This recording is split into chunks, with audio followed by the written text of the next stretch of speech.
May isang babaeng taga Moldova na ang sahod ay lumaki ng 10 beses at tuluyang nagbago ang buhay dahil lamang sa pag-aaral ng wikang Filipino. Ito ang kwento ni Marisa, isang babaeng mula sa Chisinau na sa loob ng 3 taon ay nag-aral mag-isa ng Filipino sa gitna ng matinding pagtutol ng kanyang pamilya. Palaging sinasabi ng kanyang ina at ng mga tao sa paligid niya, "Saan mo naman gagamitin yung Filipino? Kung may oras ka, mag-enjoy ka na lang." Ngunit nabighani si Marisa sa mga mabubuting salita na naririnig niya sa mga teleseryeng Pilipino. At sa huli, gumawa siya ng desisyon na magpapabago sa kanyang buong buhay. Ang kahangahangang pagbabago na ipinakita ni Marisa sa loob lamang ng 1 linggo pagtapak niya sa Pilipinas ay isang bagay na kahit siya mismo ay hindi inakala. Pagkalipas ng ilang buwan, ang kanyang inang dating tumututol pa ang nag-alok sa kanya ng isang nakakagulat na mungkahi. Ano nga ba ang nagpabago sa puso ng pamilyang dati, tutol na tutol sa kanyang pag-aaral ng Filipino? Halina't sabay-sabay nating tunghayan ang nakakamanghang kwento ng tagumpay ni Marisa. Magandang araw sa inyong lahat. Ako po si Marisa. Ang kwentong ibabahagi ko sa inyo ngayon ay personal kong naranasan. Mahirap man paniwalaan, pero lahat ng ito ay totoong nangyari. Ako ay mula sa isang bansa na tinatawag na Moldova. Siguro, iilan lang sa inyo ang nakakaalam kung nasaan ang Moldova. Ito ay isang napakaliit na bansa sa silangang dulo ng Europa, napapagitnaan ng Romania at Ukraine. Isang lugar na kahit sa mapa ay mahirap hanapin. Ipinanganak ako sa isang maliit na nayon, malayo-layo sa kabisera ng Moldova, ang Chisinau. Sa totoo lang, halos hindi na ito matatawag na nayon. Sa sobrang liit, karamihan sa mga bahay ay gawa sa lumang ladrilyo at tuwing taglamig, halos walang gumaganang pampainit. Kailangan naming magkumpol-kumpol sa iisang kwarto para lang hindi kami masyadong ginawin. 4 kami sa pamilya. Ang aking ama, ina, ako, at ang aking nakababatang kapatid na si Alex, na 3 taon ang tanda ko sa kanya. Ang aking ama ay nagtatrabaho sa construction, ngunit napakadalang ng trabaho. May mga panahong mayroon at may mga panahong wala. Ang aking ina naman ay tumutulong bilang cashier sa isang maliit na tindahan sa aming lugar, ngunit hindi rin iyon araw-araw. Ngunit noong ako'y 16 na taong gulang, biglang bumagsak ang aking ama. Atake sa puso. Isinugod namin siya sa ospital, ngunit huli na ang lahat. Iniwan na niya kami. Iyon ang pinakamadilim na yugto sa buhay ng aming pamilya matapos pumanaw ang aking ama. Naging napakahirap ng aming kalagayan, hindi kayang ilarawan sa salita. Hindi kayang itaguyod ng aking ina, ang aming pamilya, ng mag-isa. Mula noon, kinailangan kong maging matanda kaagad. Pagkatapos kong makapagtapos ng high school, kinailangan kong magtrabaho agad. Ang una kong nahanap na trabaho ay bilang tagahugas ng pinggan sa pinakamalaking restaurant sa aming bayan. Bagamat hindi ito gaanong kagandahan para tawaging restaurant, ito na ang pinakamaayos sa aming nayon. Nagtatrabaho ako ng 10 oras sa isang araw, 6 na araw sa isang linggo. 6:00 ng umaga ang pasok ko at uuwi ng 8:00 ng gabi. Iyon ang aking araw-araw na routine. Sobrang hirap kapag naghuhugas ako ng pinggan sa malamig na tubig. Namamanhid ang mga daliri ko tuwing taglamig. Minsan, natatalsikan ako ng mainit na mantika at napapaso ang aking braso o di kaya'y sumasakit ang aking likod sa pagbubuhat ng mabibigat na kaldero. Kapag umabsent ako ng isang araw, wala akong kikitain sa araw na iyon. Alam niyo ba kung magkano ang sahod ko sa isang buwan? $100, $100 lang. Kapag isinalin sa pera ng aming bansa, napakaliit na halaga nito. Pagkatapos magbayad ng upa, halos wala nang natitira. May mga pagkakataong hindi na kami nakakapaghapunan, ngunit may isang bagay na nagbigay sa akin ng lakas para magtiis. Iyon ay ang mga teleseryeng Pilipino. Siguro nagtataka kayo kung paano ako nakapanood ng mga teleseryeng Pilipino. May isang internet cafe sa aming lugar at doon ako paminsan-minsan nanonood ng mga dayuhang palabas. Noong una, pampalipas oras lang, Pero iba talaga ang mga teleseryeng Pilipino. Iba ang paraan ng pakikitungo ng mga tao sa isa't isa. Kahit sa pamilya, gumagamit sila ng magagalang na pananalita, tulad ng po at opo, iginagalang ang mga nakatatanda, at higit sa lahat, hindi nila iniiwan ang isa't isa sa gitna ng kahirapan. Habang pinapanood ko ang mga palabas na iyon, tuluyan akong nabighani sa wikang Filipino. Napakaganda ng tunog nito. Malambing ang intonasyon at may kakaibang init sa pakiramdam. Kaya't sinimulan kong pag-aralan ang Filipino ng mag-isa. Lahat ng tao sa paligid ko ay pinipigilan ako. Mag-aral ka na lang ng Russian ng maayos. Saan mo naman gagamitin yung Filipino? Sabi nila. Maging ang aking ina ay tumutol noong una. Kung may oras ka pa, magtrabaho ka na lang o mag-aral ng ibang skill, sabi niya. Pero hindi ako sumuko. May kung anong bagay sa loob ko na nag-uudyok na matuto ng Filipino. Kaya pagkatapos ng trabaho, kahit pagod na pagod, naglalaan ako ng isang oras para mag-aral. Naghanap ako ng mga libreng online tutorial at ginagaya ko ang mga linya sa teleserye para sanayin ang aking bigkas. Hindi ko malilimutan ang kakaibang pakiramdam noong una kong natutunan ang abakada. Nakakamangha kung paano nabubuo ang mga salita mula sa pagsasama-sama ng mga titik. Isang araw, nakakita ako ng isang online language exchange group sa Facebook. Isang lugar kung saan ang mga Pilipino at mga dayuhan ay nagtutulungan para matuto ng wika ng isa't isa. Noong una, talagang nag-aalangan ako. Hindi ako sigurado kung sapat na ba ang kaalaman ko sa Filipino para makipag-usap sa isang tunay na Pilipino. Pero isang araw, naglakas loob akong mag-post sa group. Magandang araw po. Ako si Marisa, mula sa Moldova. Nag-aaral po ako ng Filipino at gusto ko sanang magkaroon ng language exchange partner na Pilipino. Matagal akong nag-isip bago i-post ang mensaheng iyon. Ngunit nakakagulat, pagkalipas ng ilang araw, may sumagot. Isang Pilipinong lalaki na nagngangalang Jose. Mas matanda siya sa akin ng 5 taon at nagtatrabaho sa isang multinational company sa Makati. Mula sa una niyang mensahe, napakagalang at napakabait niya. Hi Marisa! Kumusta? Nakakabilib naman na nag-aaral ka ng Filipino dyan sa Moldova. Interesado rin kasi ako sa kultura ng Russia, kaya ako nag-message. Kung may oras ka, gusto mo bang mag-video call tayo para sa language exchange? Hindi niyo alam kung gaano kabilis ang tibok ng puso ko noon. Hindi ako makatulog sa gabi sa isiping makakausap ko ang isang tunay na Pilipino. Agad akong sumagot. Oo naman. Pwedeng-pwede. Sabihin mo lang kung kailan ka available. Noong araw ng una naming video call, sobrang kaba ko. Paulit-ulit akong nagpalit ng damit, inayos ko ng mabuti ang aking buhok, at inihanda ko ang aking Filipino notebook sa tabi ko. Ngunit nang lumitaw si Jose sa screen, nagulat ako. Mas palakaibigan siya kaysa sa inaasahan ko. Hi Marisa! It's nice to finally meet you. Hindi ko malilimutan ang sinabi niya noon. Paano mo natutunan yan mag-isa sa Moldova? Nang marinig ko ang mga salitang iyon, halos maiyak ako. Sa buong buhay ko, palagi kong naririnig na sayang lang ang oras ko sa pag-aaral ng Filipino. Ngunit nang isang tunay na Pilipino ang kumilala sa aking pagsisikap, parang nabura lahat ng hirap na pinagdaanan ko. Mula noon, naging regular na ang video call namin ni Jose. 2 beses sa isang linggo, 1 oras, bawat session. Noong una, tungkol lang sa wika ang usapan namin, ngunit unti-unti naging magkaibigan kami. Napakabuting tao ni Jose. Kapag nagkakamali ako sa Filipino, hindi niya ako tinatawanan. Sa halip, matiyaga niya akong itinatama. Marami rin siyang itinuro sa akin tungkol sa kultura ng Pilipinas.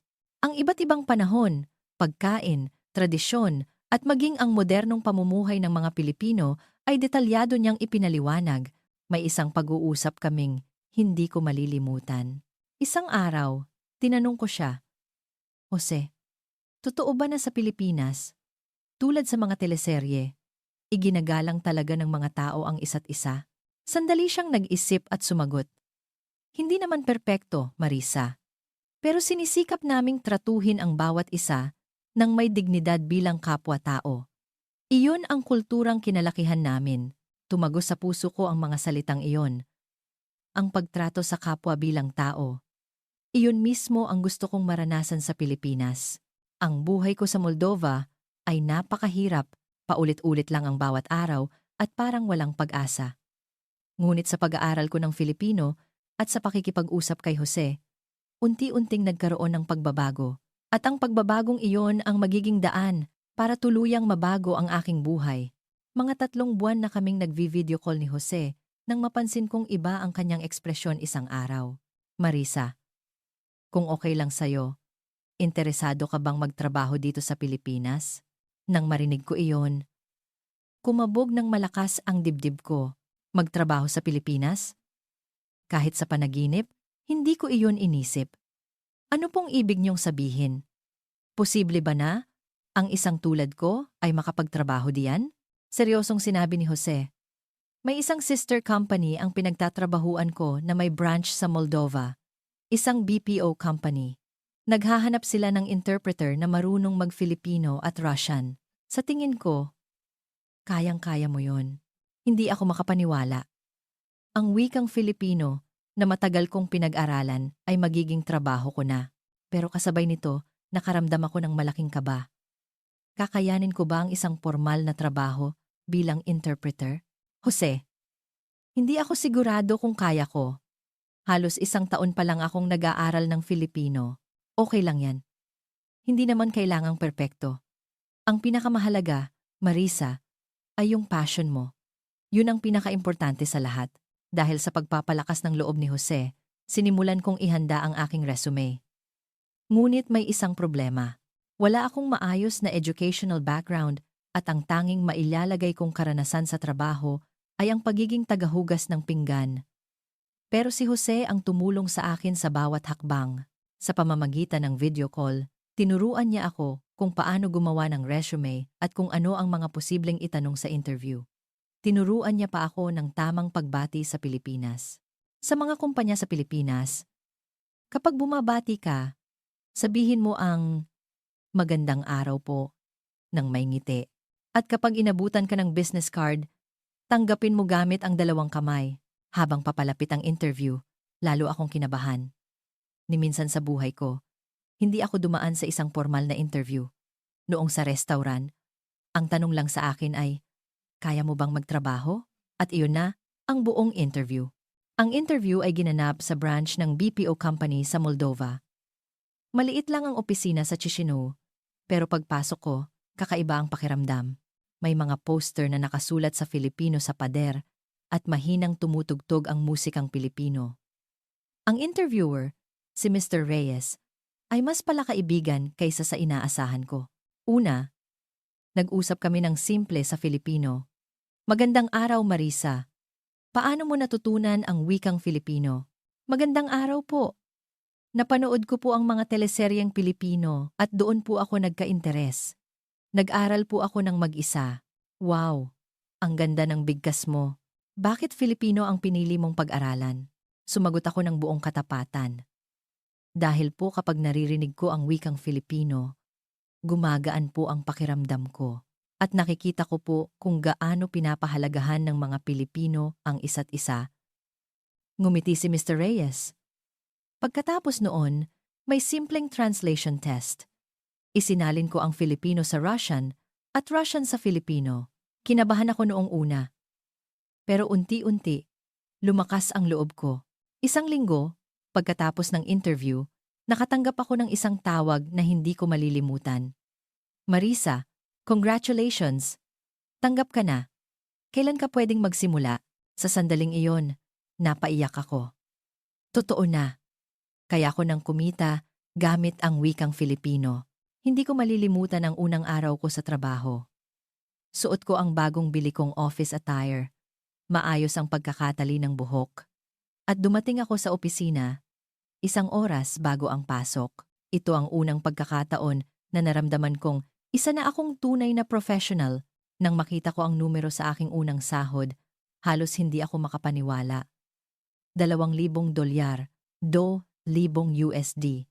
10 beses na mas malaki sa sahod ko sa restaurant. Akala ko, nagkamali lang sila. Mr. Reyes, Parang mali po yata ang naideposito sa aking sahod. Hindi. Tama yan, Marisa. Ang sahod mo ay $2,000. Nang marinig ko iyon, napuno ng saya ang aking dibdib. Hindi ko na kailangang magbabad ng kamay sa malamig na tubig para maghugas ng pinggan. Sobrang saya ko. Pag-uwi ko sa bahay, ipinakita ko sa aking ina ang una kong sahod. Hindi ko malilimutan ang reaksyon niya. Marisa, ito ba talaga ang sahod mo? Opo, Nay. Dahil po ito sa Filipino, nang gabing iyon, niyakap ako ng mahigpit ng aking ina at sinabing, Anak, patawarin mo ako kung pinigilan kita sa pag-aaral mo ng Filipino. Ako pala ang mali. Ang unang ginawa ko sa aking sahod ay magpakabit ng water heater sa aming bahay. Sa wakas, pagkatapos ng maraming taon na pagtitiis sa malamig na tubig tuwing taglamig, makakagamit na kami ng mainit na tubig. Tuwang-tuwa ang kapatid kong si Alex pagkatapos niyang maligo sa mainit na tubig sa unang pagkakataon. Ate, salamat. Hindi na ako matatakot sa taglamig. Sa pangalawang sahod ko, binayaran ko ang tuition fee ng kapatid ko sa kolehiyo. Gusto ni Alex mag-aral ng computer engineering pero sumuko na siya dahil wala kaming pera. Ate, sigurado ka ba? Baka mahirapan ka dahil sa akin. Alex, pamilya tayo. Ang pamilya, nagtutulungan.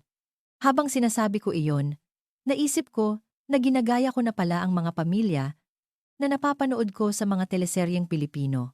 Mga 6 na buwan na akong nagtatrabaho nang may isang nakakagulat na nangyari. Magkakaroon daw ng business trip si Jose sa Moldova. Sobrang excited ako na makita sa personal ang taong online ko lang nakakausap. Paano ko ba ilalarawan ang pakiramdam noong una kaming nagkita ni Jose? Mas mainit at mas palakaibigan siya sa personal kaysa sa video call. Hindi siya gaanong katangkaran, pero napakaganda ng kanyang ngiti. Marisa, sa wakas, nagkita na rin tayo. Jose, sobrang saya kong makita ka. Maraming salamat sa lahat. Nang araw na iyon, nilibot namin ang Chisinau. Nagkape kami sa isang maliit na cafe at nagkwentuhan tungkol sa maraming bagay. Interesadong-interesado si Jose sa kultura ng Moldova. Marisa, anong ugali ng mga taga-Moldova? Medyo seryoso sa una, pero mababait at sobrang pinapahalagahan ng pamilya. Parang sa Pilipinas din pala. Sa mga sumunod na araw, ako naman ang naglibot kay Jose sa magagandang lugar sa Moldova. Una naming pinuntahan ang Central Park sa Chisinau. Kahit taglagas na, napakaganda pa rin ng mga puno. Wow! Ang ganda dito. May ganito palang lugar sa Moldova, sabi ni Jose, habang dahan-dahang hinawakan ang aking kamay. Sa sandaling iyon, bumilis ang tibok ng puso ko. Jose, dito kami madalas maglaro noong mga bata pa kami. Nagpapalipad kami ng saranggola ni Alex. At tuwing taglamig, gumagawa kami ng snowman. Habang naririnig ko ang mga kwento mo noong bata ka, mas lalo kitang nararamdamang malapit sa akin, sabi niya. Habang naglalakad kami sa park, nagtanong si Jose tungkol sa tradisyonal na sayaw ng Moldova. Kaya ipinakita ko sa kanya ang ilang galaw na itinuro sa akin ng aking ina. Ganito, itataas mo ang kamay mo, tapos iikot ka. Ang ganda. Gusto ko ring matutunan yan. Ang cute tingnan ni Jose, habang hirap na hirap gayahin ang mga galaw. Sa ikalawang araw, pumunta kami sa Orheyul Vechi Monastery, isang ipinagmamalaking lugar sa Moldova. Ang monastery na itinayo sa gilid ng isang malaking bato ay napakaganda. Jose, ang galing nito. Kailan ito itinayo? Noong 13th century pa raw. Ito ang simbolo ng pananampalataya ng mga taga-Moldova. Ang tanawin ng Dniester River mula sa monastery ay nakamamangha. Habang pinagmamasdan namin iyon, nag-usap kami. Marisa, ang dami palang magagandang lugar sa Moldova. Oo, maliit lang na bansa, pero maganda ang kalikasan. Marami ring ganitong lugar sa Pilipinas. Sana isang araw, mapuntahan natin nang magkasama. Kinilig ako nang marinig ko ang mga salitang iyon. Sa ikatlong araw, Binisita namin ang Cricova Wine Cellar. Ang malawak na tunnel ng alak na nasa ilalim ng lupa ay talagang kamangha-mangha. Wow! Iba ang scale nito. Hindi ko alam na sikat pala ang alak ng Moldova. Ang Moldova ay wine country. Ang lolo ko dati ay may ubasan din. Habang nagtitasting kami ng alak, nagpakita ng interes si Jose sa pagkain ng Moldova. Kaya inimbita ko siya sa aming bahay at ipinagluto siya ng aking ina ng sarmal, cabbage, rolls. Magandang araw po, tita. Ako po si Jose. Ang galang ng pagbati ni Jose sa aking ina. At natuwa ako roon. Naku, ang galang naman pala ng mga Pilipino. Marisa, mabuti at nagkaroon ka ng ganitong kaibigan, sabi ng aking ina. At alam kong nagustuhan niya si Jose. Naging napakasaya ng hapunan namin ng gabing iyon. Ang sarap po nitong sarmale. Parang version yun ng stuffed cabbage sa amin. Jose, sana matikman ko rin ang mga pagkain sa Pilipinas. Kung ganoon po, bumisita po kayo sa Pilipinas. Ililibre ko po kayo ng maraming masasarap na pagkain. Sa huling araw, nilakad namin ang Triumphal Arch at ang Central Square ng Chisinau. Habang papalubog ang araw, naging napakaganda ng kulay ng paligid. Marisa, sobrang saya ko nitong mga nakaraang araw. Hindi ko alam na ganito pala kaganda ang Moldova. Mas masaya ako dahil kasama kita, Jose. Biglang, maingat na nagtanong si Jose. Marisa, interesado ka ba sa Pilipinas? Hindi bilang turista, kundi bilang isang lugar na titirhan mo? Nang marinig ko ang tanong na iyon, kumabog na naman ang dibdib ko. Manirahan sa Pilipinas? Parang isang panaginip. Gusto ko. Pero, kakayanin ko kaya? Isa akong taga Moldova. Bakit hindi? Magaling ka namang mag-Filipino at may trabaho ka. At, huminto sandali si Jose bago nagsalita. Gusto rin kitang makasama ng mas malapit. Nang marinig ko iyon, halos lumundag ang puso ko. Pareho pala kami ng nararamdaman. Ngunit, kasabay nito, nag-alala rin ako. Napakalayo ng Pilipinas at hindi madaling iwanan ang aking pamilya. Jose, pareho tayo ng nararamdaman. Pero hindi ko kayang iwanan ang pamilya ko. Naiintindihan ko. Pag-isipan mo lang ng mabuti. At kapag handa ka nang pumunta sa Pilipinas, nandito lang ako para tulungan ka. Nang araw na paalis na si Jose, hinatid ko siya sa airport. Ang bigat sa pakiramdam ng pamamaalam. Marisa, pumunta ka sa Pilipinas, ha? Hihintayin kita. Habang naririnig ko ang mga salitang iyon, nagpasya ako sa aking sarili. Isang araw, pupunta talaga ako sa Pilipinas. At ang pangarap na iyon ay mas mabilis na natupad kaysa sa inaasahan ko. Pagkalipas ng isang taon sa trabaho, binigyan ako ng kumpanya ng pagkakataong mag-training sa kanilang headquarters sa Pilipinas. Isang buwang training sa Maynila, ngunit hindi ko pa alam noon na ang biyaheng iyon ang tuluyang magpapabago sa aking buhay. Dumating na ang araw ng aking flight papuntang Pilipinas. Hawak ang aking unang pasaporte. Nakaupo sa eroplano papuntang Naiya. Pakiramdam ko ay nananaginip ako. Nang malaman kong susunduin ako ni Jose sa airport, sabay na kaba at excitement ang naramdaman ko. Mula pagbaba ng eroplano hanggang sa immigration, hindi ako makapaniwalang totoo ang lahat.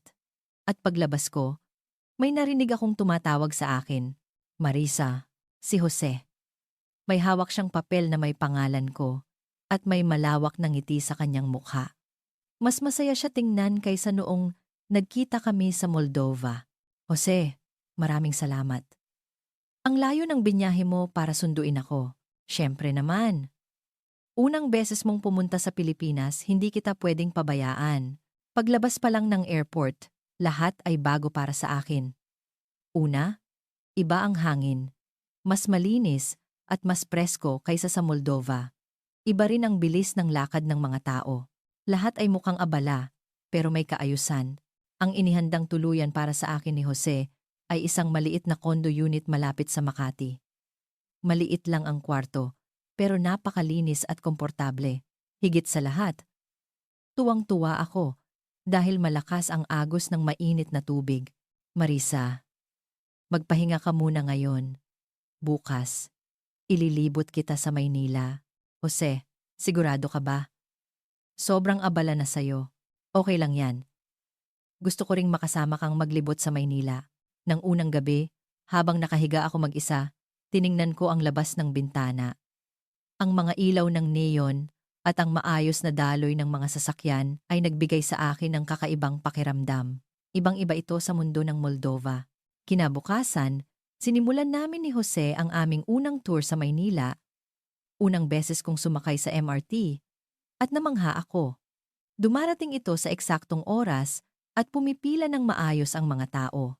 Jose, lahat ba ng Pilipino ay ganito kadisiplina? Well, sanayan lang. Mula bata, tinuturuan na kaming huwag maging abala sa iba. Nang makarating kami sa Makati, hindi ko maipaliwanag ang aking pagkamangha. Maraming tao, pero hindi maingay. Malinis ang mga kalsada, at higit sa lahat ay sistematiko. Ang una kong pagkaing Pilipino ay adobo. Dinala ako ni Jose sa isang kainan na alam niyang masarap, at talagang nagulat ako. Libre po ba itong kanin? Oo, unli rice yan. Kung gusto mo pa, pwede kang kumuha ulit. Napakasarap ng adobo. Malasa, malambot, at higit sa lahat, may init na parang yakap ng isang ina. At nang ipagkuha ako ni Jose ng ulam bago siya kumuha para sa sarili niya, naramdaman ko ang pagiging maalalahanin ng mga Pilipino. Ngunit sa ikatlong araw, isang malaking problema ang nangyari. Habang mag-isa akong namimili sa Quiapo, nawala ang aking wallet. Sobrang dami ng tao. Hindi ko alam kung kailan at saan ko ito naiwala. Nasa loob ng wallet ang pera ko, pasaporte, mga card, at maging ang address ng tinutuluyan ko. Sa sandaling iyon, parang nagblanko ang isip ko. Mangyari ito sa akin sa isang dayuhang bansa. Habang nakaupo ako sa isang tabi at halos maiyak na, tumawag si Jose. Marisa, bakit ganyan ang boses mo? May problema ba? Jose? Nawala ang wallet ko. Kasama ang pasaporte ko at lahat. Agad na pumunta si Jose sa Quiapo. Inabutan niya ako ng mainit na kape at sinabing, huminahon ka muna. Okay lang yan. Magagawa natin yan. Ng paraan. Magkasama kaming pumunta sa istasyon ng pulis para magpa-blotter at sa embassy para mag-apply ng bagong pasaporte. Ngunit sinabi sa amin na kailangan kong maghintay ng 1 linggo bago makuha ito. Marisa, sa bahay ka na muna tumuloy. Mas magastos kung mananatili ka pa sa kondo.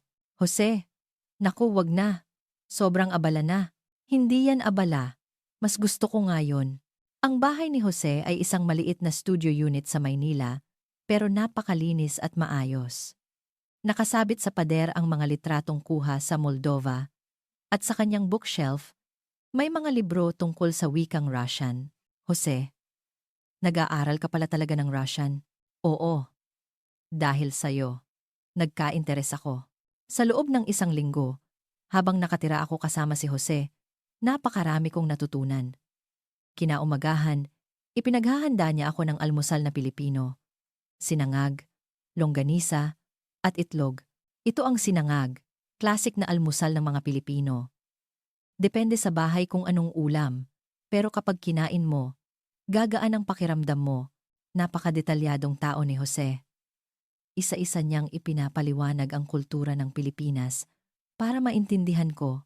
Ang pagpapaupo sa matatanda sa MRT, ang paghihintay sa mga huling darating sa elevator, at ang pagpapauna sa mga nakatatanda sa pagkain.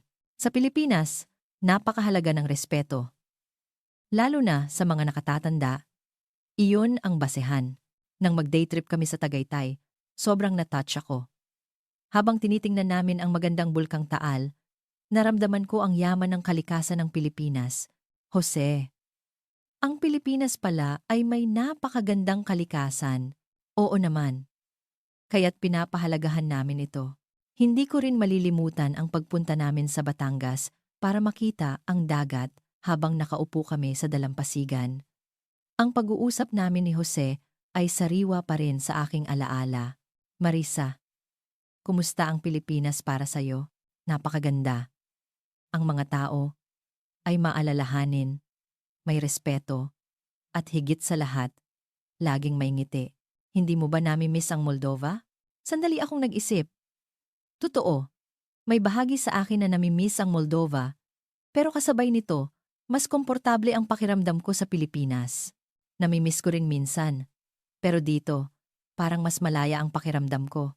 Ang pagstay namin ng isang gabi sa isang resort ay isang espesyal na karanasan.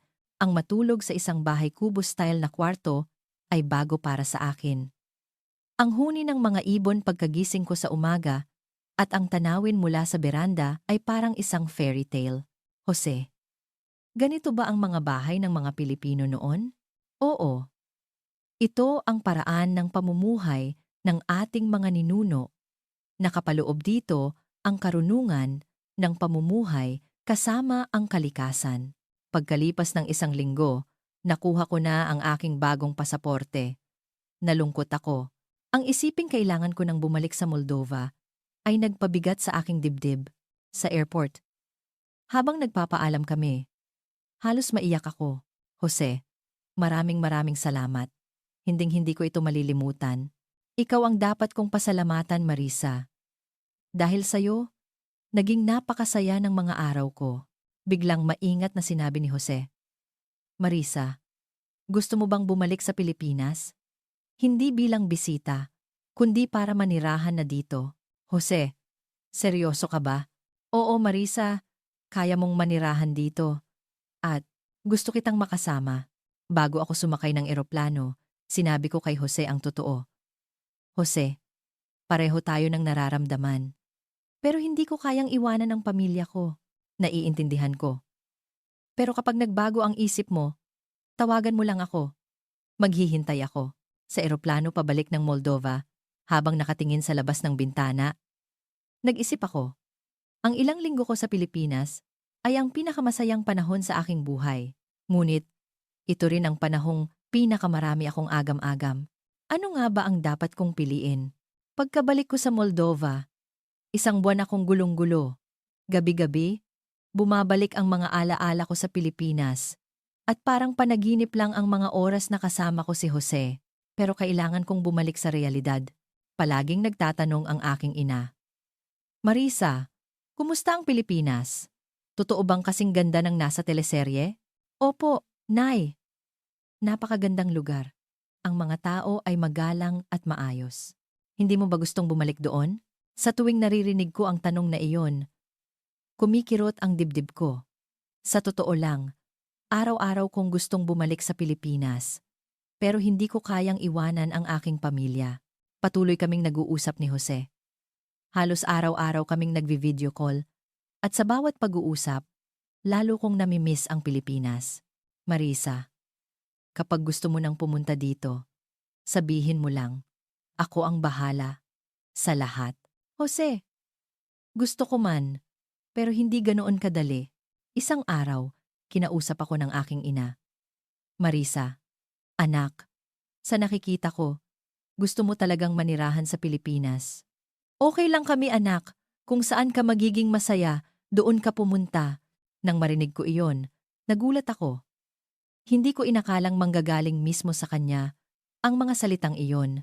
Pero Nay, paano kayo kapag wala ako? Si Alex? Nag-aaral pa. Malakas pa naman ako. At sapat na ang perang ipinapadala mo para mabuhay kami. Dahil sa lakas ng loob na ibinigay ng aking ina, tinawagan ko si Jose. Jose, gusto kong pumunta sa Pilipinas. Ano ang dapat kong gawin? Tuwang-tuwa si Jose. Agad siyang gumawa ng plano. Marisa, sa tingin ko, makakahanap ka ng trabaho sa isang ahensya ng gobyerno o NGO bilang interpreter o translator. Sapat na ang galing mo sa Filipino, kaya walang problema. Ngunit komplikado ang problema sa visa. Hindi ako pwedeng magtrabaho sa tourist visa at kailangan ng maraming proseso para makakuha ng work visa. Tinulungan ako ni Jose sa lahat ng papeles, pero inabot pa rin kami ng ilang buwan. Sa panahong iyon, maraming beses akong nag-isip, kakayanin ko ba sa Pilipinas? Ano ang mangyayari sa relasyon namin ni Jose?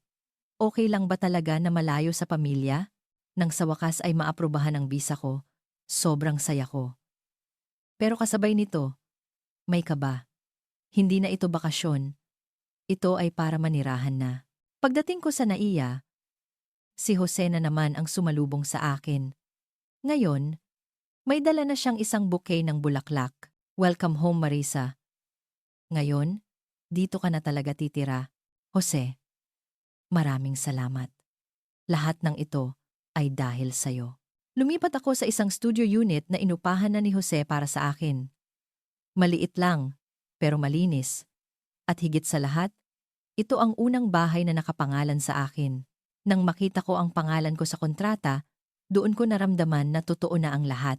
Sa unang araw ko sa trabaho sa isang NGO na tumutulong sa mga dayuhan, sobrang kaba ko. Ang trabaho ko ay tulungan ang mga taong tulad kong galing sa ibang bansa. Pero parang mas marami pa akong natututunan. Magandang araw po. Ako si Marisa, mula sa Moldova. Nandito po ako para tulungan kayo. Napakabait ng mga katrabaho kong Pilipino. Noong una, nag-alala ako na baka hindi pa gaanong magaling ang Filipino ko, pero pinalakas nila ang loob ko. Marisa, ang galing mo mag-Filipino. Ang linaw ng bigkas mo. Salamat po. Marami pa po akong dapat matutunan. Hindi ah. Mas marami kaming natututunan sa'yo. Ang una kong sahod ay $2,700. Mas mataas ng kaunti sa sahod ko sa Moldova, pero ang pinakamasaya ay kumikita ako habang ginagawa ang gusto kong trabaho. Lalong lumalim ang relasyon namin ni Jose. Tuwing weekend, lagi kaming magkasama at mas nakikilala namin ang isa't isa.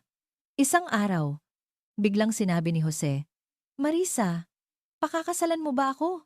Nagulat ako. "Jose, bakit bigla?" Seryoso ako. "Gusto kitang makasama habang buhay." Nang marinig ko iyon, kumabog ang dibdib ko. Pero kasabay nito, nag-alala ako. Alam kong hindi madali ang international marriage.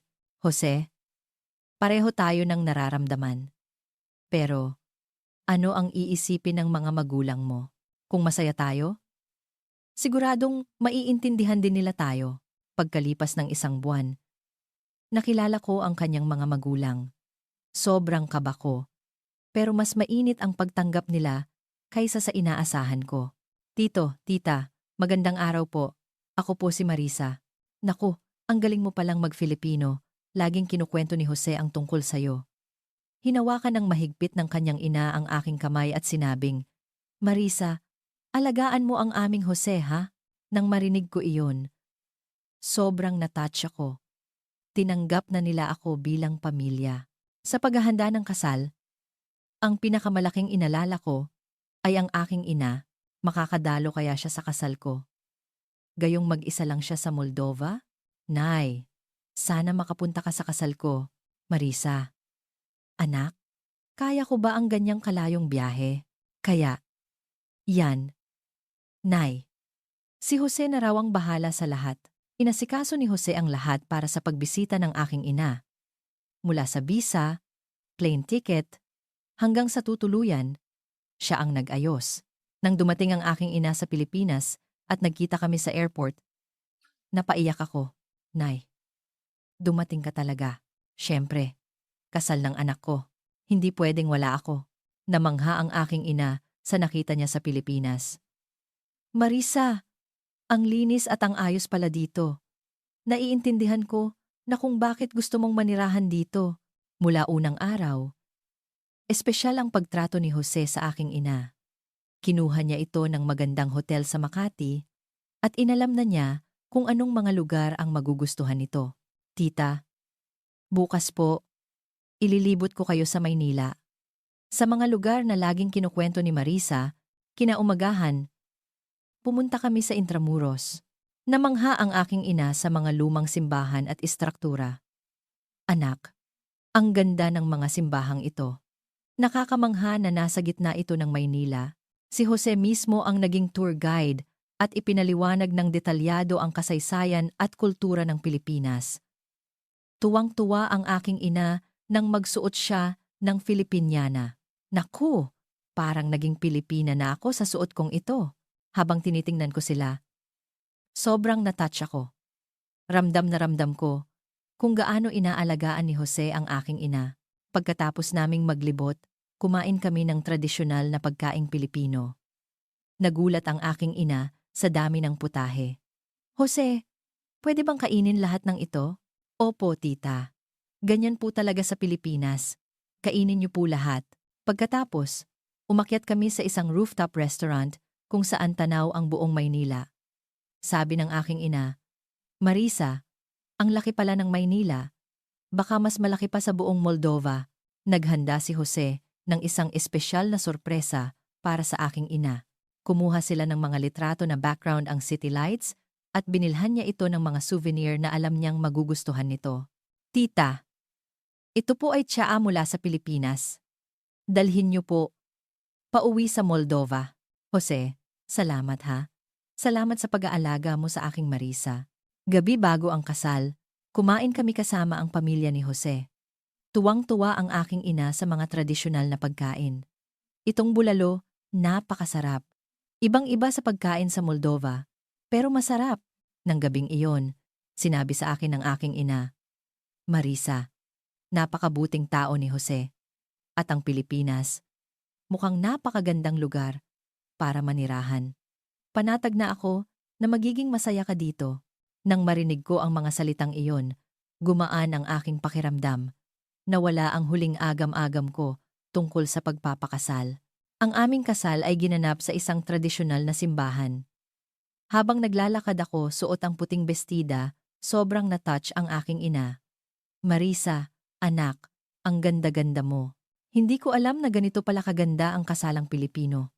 Nang yumuko ako sa harap ng altar, nakita kong umiiyak ang aking ina. Sa sandaling iyon, napuno rin ng emosyon ang aking dibdib. Nay, binabati ko po kayo. May bago na po kayong anak na lalaki. Magalang na sinabi ni Jose sa aking ina. Hinawakan ng aking ina ang kamay ni Jose at sinabing, Alagaan mo si Marisa ha? Napakabait ng batang yan. Opo, Nay. Mahal na mahal ko po si Marisa. Aalagaan ko po siya habang buhay. Naging napakasaya ng aming buhay mag-asawa. Napakabuting asawa ni Jose. At ang kanyang mga magulang ay tinuring akong tunay na anak. Pagkalipas ng 1 taon, nakuha ko na rin ang aking Filipino citizenship. Kakaiba ang pakiramdam na maging isang mamamayang Pilipino. Marisa, ngayon, isa ka ng tunay na Pilipina. Oo, salamat sa lahat. Parang panaginip. Ngayon, nagtatrabaho ako bilang team leader sa NGO. Ang pagtulong sa mga dayuhang tulad ko na dumating sa Pilipinas ay nagbibigay sa akin ng malaking kasiyahan. Ma'am, gusto ko rin pong maging kasing galing nyo mag-Filipino. Okay lang yan. Dahan-dahan lang. Ako rin. Nahirapan noong una. Ang aking ina ay bumibisita na sa Pilipinas 2 beses sa 1 taon para dalawin ang kanyang apo. Oo, nagkaroon kami ng isang anak na lalaki. Lola, Lola, kapag naririnig kong tinatawag ng anak kong si Ken ang aking ina, napupuno ako ng kaligayahan. Nakakamangharing makita si Ken na natural na natututo ng isang bagong wika. Marisa, buti na lang at pumunta ka sa Pilipinas. Masaya ako kapag nakikita kong ganito kasaya ang anak ko, sabi ng aking ina. Sa tuwing naririnig ko ang mga salitang iyon, napupuno ako ng pasasalamat. Ngayon, ang Pilipinas na ang aking tunay na tahanan. Mula sa pagtatrabaho ng 10 oras sa isang araw para kumita ng $100 sa Moldova, ngayon ay isa na akong regular na empleyado sa Pilipinas. May mapagmahal na asawa at isang pamilya. Ang pag-aaral ng wikang Filipino ay tunay na nagpabago sa aking buhay. At higit sa lahat, itinuro sa akin ng Pilipinas ang isang bagay na mas mahalaga kaysa sa pera. Ang respeto at pagmamahal sa kapwa-tao. Minsan, naaalala ko pa rin ang mga araw ng kahirapan sa Moldova. Kung sasabihin ko sa aking sarili noon kung ano ang buhay ko ngayon, siguradong hindi siya maniniwala. Pero lahat ng ito ay totoo. At ako ay tunay na masaya. Ang Pilipinas ay hindi na ang aking pangalawang tahanan. Ito na ang aking tunay na tahanan. Hanggang dito na lang po ang aking kwento. Kung nagustuhan niyo po, huwag kalimutang mag-subscribe at i-like ang channel. Maraming salamat po sa inyong oras. Sana ay magkita-kita po tayo muli sa mga susunod pang makabuluhang kwento.